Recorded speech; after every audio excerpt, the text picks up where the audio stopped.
Have you ever felt stuck trying to make a change in your life? Like you set goals, you stay motivated for a week or two, and then, poof, it fades.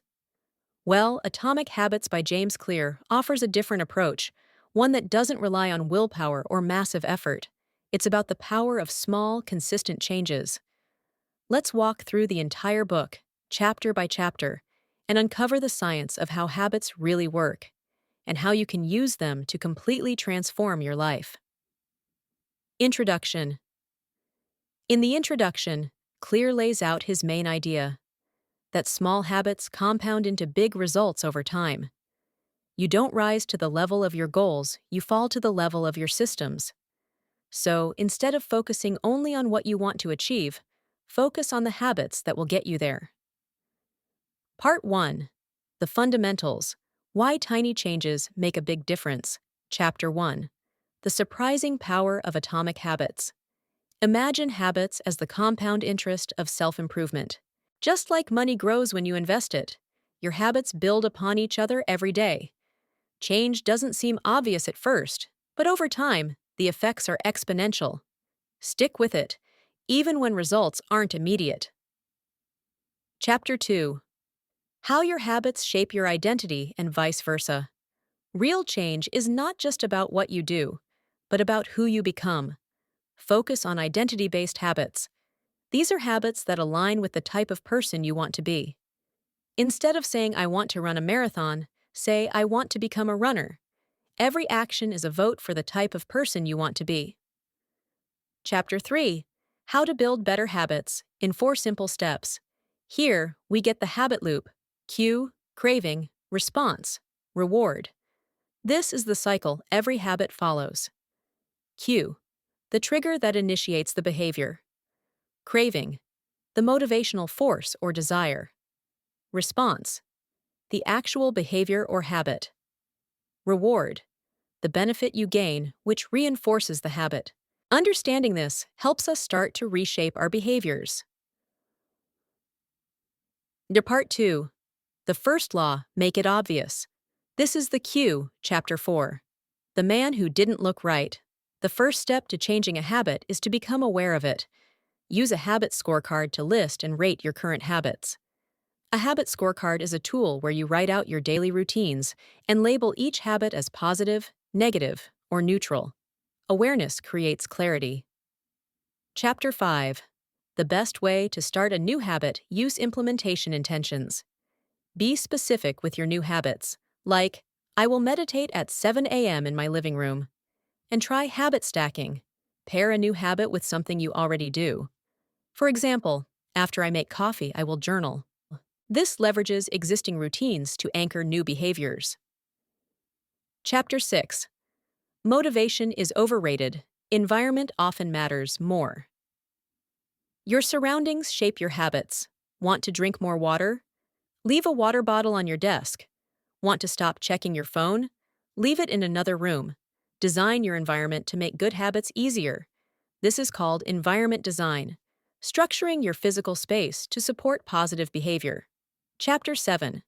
The secret to self-control, discipline, is less about resisting temptation and more about removing it. Make the cues for bad habits invisible. Delete the app. Block the website. Remove friction. By controlling the environment, you reduce your reliance on willpower. Part 3. The Second Law, Make It Attractive. This is the Craving Chapter 8. How to Make a Habit Irresistible. Our brains are wired to seek pleasure. Use temptation bundling. Pair something you want with something you need. Like watching your favorite show only while exercising. This uses your natural cravings to reinforce positive behavior. Chapter 9. The Role of Family and Friends in Shaping Your Habits. We imitate those around us. Want to build better habits? Surround yourself with people who live the way you want to. Join a group or community that aligns with your goals. The social environment is one of the strongest influences on behavior. Chapter 10. How to Find and Fix the Causes of Your Bad Habits.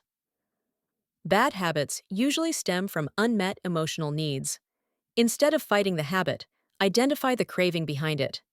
For example, Mindless snacking might come from boredom or stress. Reframe your thinking. Focus on the positives that your new habits bring. Part 4. The third law. Make it easy. This is the response. Chapter 11. Walk slowly, but never backward. Forget perfection. Focus on repetition. The key to building habits is doing them frequently, not flawlessly. Every repetition reinforces the habit. Chapter 12. The law of least effort. We gravitate to the easiest option. So make your habits easy to start. Lay out your clothes the night before. Keep your guitar in the living room. Remove barriers between you and the behavior. The less effort a habit requires, the more likely you are to do it. Chapter 13. How to stop procrastinating by using the 2-minute rule. Start small. Really small, like 2 minutes small. The 2-minute rule means you scale down your habit to just the first 2 minutes. Want to build a reading habit? Just start by reading 1 page. Once you start, it's easier to keep going. Chapter 14. How to make good habits inevitable and bad habits impossible. Use commitment devices. Lock yourself into better behavior. A commitment device is a choice you make in the present that controls your actions in the future. Cancel subscriptions. Use app blockers. Automate savings. Reduce the number of decisions you need to make. All crew. Part 5. The fourth law. Make it satisfying. This is the reward, Chapter 15. The cardinal rule of behavior change. We repeat what's rewarded, so make your habits feel good. Use small rewards. Celebrate small wins. That dopamine hit makes your brain crave the habit again. The satisfaction should be immediate for reinforcement to work. Chapter 16. How to stick with good habits. Every day, use habit tracking. This means using a visual system, like a calendar, an app, or a journal, to mark each day you complete your habit. Mark an X every time. Don't break the chain. Seeing progress is motivating. Chapter 17. How an accountability partner can change everything we follow through when someone else is watching. Find an accountability partner. This could be a friend, coach, or group that you check in with regularly. The fear of disappointing someone can push you to show up.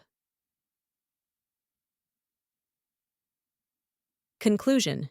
The secret to results that last. Your habits are not a finish line. They're a lifestyle. As you evolve, so will your habits. It's a process of continuous refinement. Focus on who you're becoming, not just what you're achieving. So whether you're trying to eat better, be more productive, or just feel better day to day, remember, big change starts small. One habit at a time. Like, comment, and subscribe if you found this helpful. And let us know, what small habit are you starting today?